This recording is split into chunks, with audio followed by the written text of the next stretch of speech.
This might be a really bad idea with doing live commentary at this track because it takes a lot of focus. I've made a few laps of practice around here just so I don't make a complete fool of myself. I'm probably still going to make a fool of myself. This track is absolutely absurd in terms of the differentiations of surface and types of corners. You've got, 90-degree corners, you've got long sweeping corners, you've got kind of short sweepers. There's so much technicalities. You got a chicane with these tire barriers that you got to avoid as well, which we are right here with, but that's not the only one, as we do have the green flag out here, and I'm going to play it nice and safe on this start. Our goal is to just go from the back to wherever we end up here now, and I'm scared, I'll be honest with you, as we kick things off here. It's 12 laps of racing from the San Diego street circuit as we go through turn one, which is the sweeping right-hander. Then this bump right here, watch this. Woo, yup, and off the ground you go. You're going to see cars and trucks this weekend getting literally off the ground, as I saw NASCAR Truck Series practice happening earlier doing exactly that. Then we head down towards the aircraft carrier, where Riley Herbst says, I'm going to throw a nasty block on lap one on you, and I'm going to try and get back out to the outside of him. We'll be side by side. Got to be really careful through here. I really squeezed that 35. Ooh, she slides. We're good. We saved it somehow. Oh my goodness, that was close right off the bat. Okay, we got away with one right there. Let's just settle back in. This corner here, I didn't mean to be in first, but this corner here kind of opens up like this right here, and then you get hard on the throttle. Watch this dip. Big dip right there. You got to be careful with the traction of the rear tires there, and then you get up to speed a little bit. Then you kind of got a blind corner coming up right there, kind of swings left, and then you got this right-hander here where you really got to check up for, and then it gets super narrow. It opens up right here in terms of throttle, but then it gets super narrow, as you can see, as we'll be alongside Cody Ware. I mean, I can't get beat by Cody Ware, right? We got to at least beat him here today. And then you have like this really interesting series of corners where things really open up. But although they're really open, it's kind of like a one-lane groove. I say that as I just passed the 35, but look how wide I just went. You do not want to take that line, because then it screws you up for the next corner and the next corner, just like that right there. And then we head down into a very interesting chicane right here with some tire barriers that I'm going to let the 35, oh my goodness, he's nearly into it. We're losing so much time because we're battling with Riley Herbst of all people, but we clear him. There we go. We've at least avoided crashing so far, and now brake just past the 2. I don't even know if that's really good, but then you go through this left-hander. It opens up to the right where you can finally kind of get up to some speed, maybe a little too much speed right against the tire barrier, and then we head down towards one more chicane to kind of end this lap. I'm super cautious, and this barrier just kind of comes at you. You don't even see that barrier when you're turning into the chicane, as, oh my goodness, the grip is low here so far, but that's one lap down. Oh my god.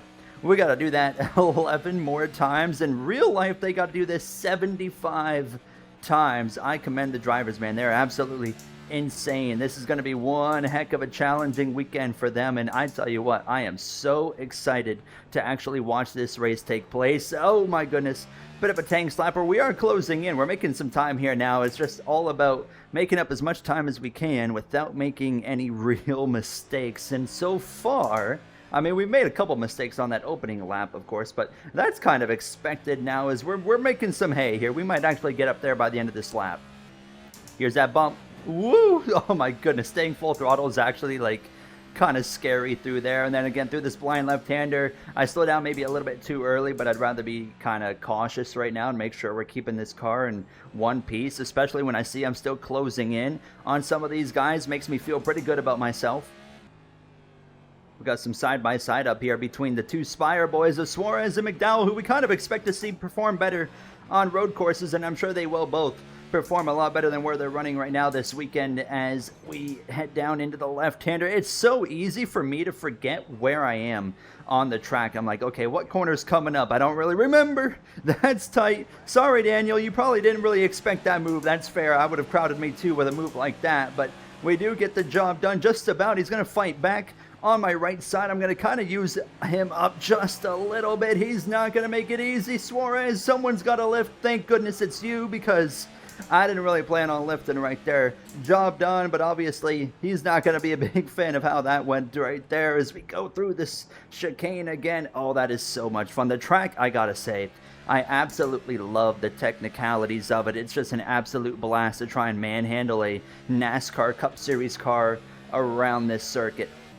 Up over the hill, down into the braking zone. That is such a fun series of corners. This is a track as well that's already confirmed that we will be getting in NASCAR 26. And of course it will be, we're good. It will be laser scanned, of course, in NASCAR 26 as well. So you'll be experiencing all these little bumps and dips on this track and little elevation changes and stuff that's going to throw off the car, because it's really easy for the car to kind of get thrown off by those bumps and whatnot, which is just really cool. I really like just the unique characteristics of this circuit. It's like no other, as we're gonna go over this bump here. Oh, I wonder if it's maybe a little like better if you go maybe to the left side or something, like a little less aggressive on that bump, as we'll be side by side here with Michael McDowell. Connor Zillish running like absolute dog water. Don't expect that in real life this weekend, but we're going to be right on the back of the Red Bull 88 through the Red Bull area. And my goodness, we're leaning on poor Connor now as, oh, do I make a move? I'm going to stay put. I'm going to stay put right here. I think that's probably the wisest decision for now. Right on the back of the 88 here. I'm just going to continue to bide my time and try to not make any dumb moves, as we'll follow them into the chicane. And this is where I can't even see that tire barrier until like the last second. Here's an opportunistic move here. Clear. I'm going to kind of squeeze them, sorry, but that is going to be a big dive bomb corner right there. You come out of that chicane and then you just absolutely send it on someone. That is going to be fun to watch, just where these guys are going to be willing to go for a pass this weekend. Do I dare send it right here? I think I do. No, I'm not close enough. I'm close enough. I'm going to send it. I am going to send it up the inside of the 41, kind of run him right to the wall. That's as close as you can get without putting him in the wall. We're still going to be wheel to wheel and a lot of wheel spin. Now I'm going to really make sure we take that spot. There we go. It's another spot gain. It is a slow and patient journey if you start in the back here to just go forward. But man, it is fun. I'm cooking. I'm really cooking into this corner. Oh, keep it out of the barrier. Thank you. That was not ideal. We'll scrape the wall ever so slightly. And overall, I think we still gained time out of that. We're reeling in this number 10 of Ty Dillon. If I can get a good run right here, I could make a lunge into that chicane. I'm going for it. I'm trying to get the power down. Do I got enough of a run? Oh, he's going to try and block. You know what? That's fair game. I'm not going for a move now. He's got that one covered off very, very well. We're just trying to get you through that run in turn number 1. Big slide out of the rear. Save it. Oh my goodness. Oh, we're still sliding around here. We're okay. Oh my goodness. You got to be so delicate on that throttle. It really is crazy how far NASCAR has come when you think about it. From, you know, we were just primarily simply oval racing, and we started introducing more road courses in the last, you know, decade or so, which I've been a big fan of personally. I know some people don't like it, but I love road course racing in NASCAR, and I think it's been fantastic. But I mean, then they introduced the Chicago Street Course a few years back, and I thought that was an absolutely fantastic event. And now they come with this radical idea of let's race on an airbase basically down. It's absolutely awesome. Now, as I am overdriving the heck out of this thing here, we are just hanging on for our lives. But it's so crazy to think. Imagine telling someone 10 years ago that this is where NASCAR would be in the future. Would be absolutely, they would think you're out of your mind, because it's just so radically different from what NASCAR was just even 10 years ago. It's so cool that we've, oh, I'm gonna hit the wall. Oh, we're good. It's just so cool though that NASCAR has come such a far, you know, way from where they used to be now. And I'm a huge fan of this whole wave of just kind of the sport doing really cool and just very, you know, kind of risky and bold moves with the schedule. I think it's absolutely fantastic. Okay, let's try to cook here. We still got, what, 6 laps to go, and we can really focus in on trying to go run down this number 10. What do we got? 7 to go. Let's go get this 10 car and start working our way back forward into the top 25. We've done exactly what I had hoped. We have run down this number 10 of Ty Dillon. We're going to catch him in a bit of an awkward spot here in the kind of narrow area, and I just kind of missed my shift right there, so that isn't going to quite work out. But we're going to stay put behind this number 10. He is really playing the defense game right now, but Okay. Oh, a little bit of a shot to the back bumper of Ty Dillon. We're going to go a little bit wide ourselves, but we clear him. What a move right there. Now, this is where I genuinely forget where I even am at. I'm like, okay, what does this series of corners do again? But now I see. All right, we're coming into the chicane. Ty Dillon, don't you even think about making that move, my man. I will cover that off. Thank you very much. Okay, that's another spot down. We still got a lot of ground to make up. I nearly just, oh no. Oh, I might have junked it. Nope, nope, nope. We're okay. This is one of those tracks where I do feel like I'm going to perform better if I'm chasing somebody down.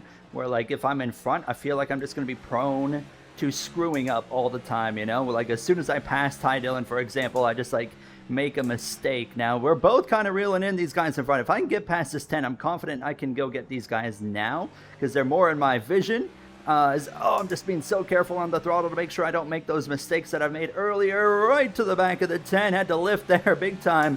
We're just going to have to follow him all the way on this run down into turn number 1. And we'll see if we can maybe get a run here. It's going to be close. I mean, we're going to have to use him up, aren't we? Definitely going to look for a move. You know what? Use him as a brake. Lay the bumper to the number 10 of Ty Dillon. It's a road course. It's a street course at the end of the day. We are here to get physical, but Ty Dillon ain't done, but I'm not done either. Come on, right to the left rear, and we'll make a bit more contact. I'm gonna just squeeze him out there. Thank you very much. That was a bit overboard on my end, but we are here to go forward. We're not here to finish, what, 28th right now? An absolute embarrassment, or 26, whatever it is, as we continue to push forward here now, trying to run down the 43 of Eric Jones and company.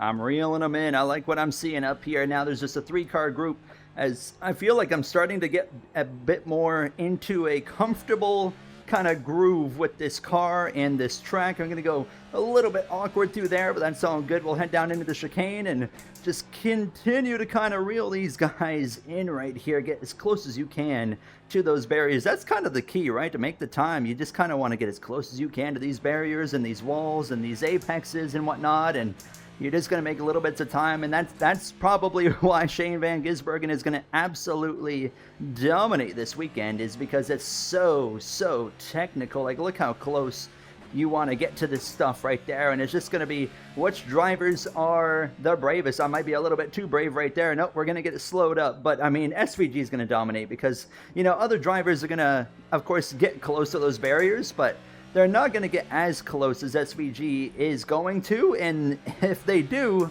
they're going to be way more prone to making a mistake and then hitting those barriers and then destroying their cars. So it's just going to be an SVG kind of weekend. Now, I don't think SVG is a guaranteed lock to win the race. Anything can go wrong.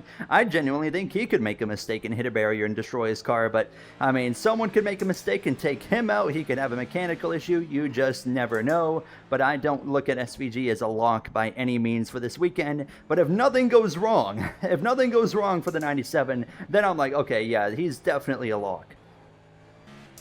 I am a bit surprised we haven't had any AI like crashes here yet. Again, kind of an example of how iRacing AI are just simply too perfect, which is one of the reasons I'm not a huge fan of, you know, doing any more like career mode stuff with iRacing AI. But look at this run to the back of the 43. I'm going to give you the bumper if I'm still here. I might not even need to give you the bumper. I'm just going to look to the inside, get over this bump. You got to be so careful, by the way, braking in this corner, because if you brake like as you're going over the bump, it doesn't feel good, and it kind of feels like it unsettles the car. So you kind of got to let off before the bump, but then you brake after the bump. So it's really fascinating. It's such a unique circuit with just all the different, you know, curveballs that this track throws at you with corners and bumps and dips, as we talked about earlier. It's just so cool. I love it. And like this one right here, you cannot go full throttle over there without just unsettling the heck out of the car. And even at half throttle, it kind of throws the car off a little bit. Oh, this is going to be a lunge right here. I'm going for it. You know what? It's late in the race. The drivers are going to get more aggressive, and this 38 ain't lifting. Not going to be easy. Come on. Side by side through the tightest part of the circuit. Job done. We're going to go take a very defensive Oh my goodness, he's going for it. That's not the 38. That's Todd Gilliland. Are you kidding me? Father Todd, what a move from the number 34. Re-clear. I ran him out a little bit wide. I'm like, you know what? I'm taking that spot at this point. My goodness. The AI, though, yeah, they don't really make mistakes here, unfortunately, which I'm sure you can kind of adjust on in some more ratings tweaking. But still, you know, even if they're not making mistakes, man, they are here to race. Whoever's leading, by the way, I haven't even looked at the leaderboard once because I haven't had a chance. But they have already taken the white flag, as you can see on the track map. Oh, I overshot. Oh, no, no, no, no, no, no, no, no, no, no, no, no, no, no. Okay, we're good. We're good right there. I kind of forgot. Again, I forgot where I was on the track. I was thinking I was in a different series of corners. All right, it's Kyle Larson. Kyle Larson's got the lead of this race over William Byron, and then they've got like a 20-second lead on everybody else. So what I'm guessing is that's just third place is slow, but fourth place probably can't get past him. Who's in third? That was Chris Buescher, not even a bad road course racer, and Reddick's behind him. Interesting, but they are way off the pace as I had absolutely horrific corner. We need 3 spots in 2 laps. Can we pull this off? Everybody is just right here under a blanket. If I get a run, I'm taking it, and we might have a run right here. If you don't go defensive, I'm taking it, sir. Coming up the inside, fire one up the inside. Super tight right here. You're right against the barrier, right against the left rear of the 60. I choked it. I choked it. I choked it. Oh, my goodness. 2 laps to go. Does the car still drive? I got wheel damage, but, you know, I might be able to hang on, actually, as long as I can get myself back in front of this 43. Oh, man, you just get yourself kind of in a spot where you're not really used to, and it's so easy to make mistakes. Oh, my goodness, Eric Jones, I just put him in the barrier behind me. I am so sorry. All right, we're just going to keep it on here and hang on. We've just got a lap and a half to go. Come on. 1 lap to go here from San Diego. Can we at least get this 34 back? I hope so. I'm going to go for a run. Oh, it's just so tight with the damage now. Yeah, I expected that, unfortunately. But we should be able to get to the back of them here. They're battling quite a bit. Oh, sliding the fronts there into the corner. My goodness gracious. That was nearly just a slide all the way into the barrier. I am really struggling on tire wear at this point as well. We might just kind of be trying to bring it home at this point. If an opportunity opens up, we'll take it. But I think now it's just like, all right, let's just get this thing home, because I have certainly worn out these tires. I just saw the message from the spotter or whatever saying the tires were pretty worn out as well. So let's just try and bank up these braking zones as well. That can maybe help us hit a bit more of that apex, but you can just see now, oh yeah, I am struggling. A mix of damage and tire wear, and you're gonna see that this weekend IRL, man. People just absolutely KOing. Oh, I might actually KO this thing. Oh, yep, last lap. What a mistake to make. Come on, let's get it going here. Come on, it's not over yet. Here comes Cole Custer. Here comes Connor Zilish. Suarez, damage on the front end. Thank you, Captain Obvious. I kind of figured that when I was nose deep into a tire barrier. Oh my goodness. What an absolutely fun circuit, though. Like, when you're just hooked up on it, it's an absolute blast. When the car's not damaged, it's fun. When you damage a car like I have, it's more about just hanging on, and it's less fun at that point. But that goes for any racetrack on earth now, as Kyle Larson has already won the race here. William Byron finishes P2. We get through these chicanes. Do I have an opportunity? I mean, might as well just send it to the inside of McDowell on this final lap. Oh, it's tight. Oh, bit of physicality again and again. It's so easy for this rear to just slip out now with the tire wear. It is just hanging on for its absolute last life right now. Into the final chicane here one more time. Just take it nice and easy at this point now. Nothing to really risk. Look how understeery this thing is, hanging on with the front end damage. Well, it's not going to end how I wanted to, but what an absolute blast to be in this race right here against these AI. We bring it home for, I don't even know, 31st, 32nd probably, 30th. We finished top 30. Pretty well where we started. What a race. Wow. This race this weekend is going to be absolutely absurd, and I cannot wait to watch all 3 series, from trucks to O'Reilly to Cup as well. Yeah, that's insane. I can't wait to see how it goes. Thank you guys so much for watching. Take care. Have a good day.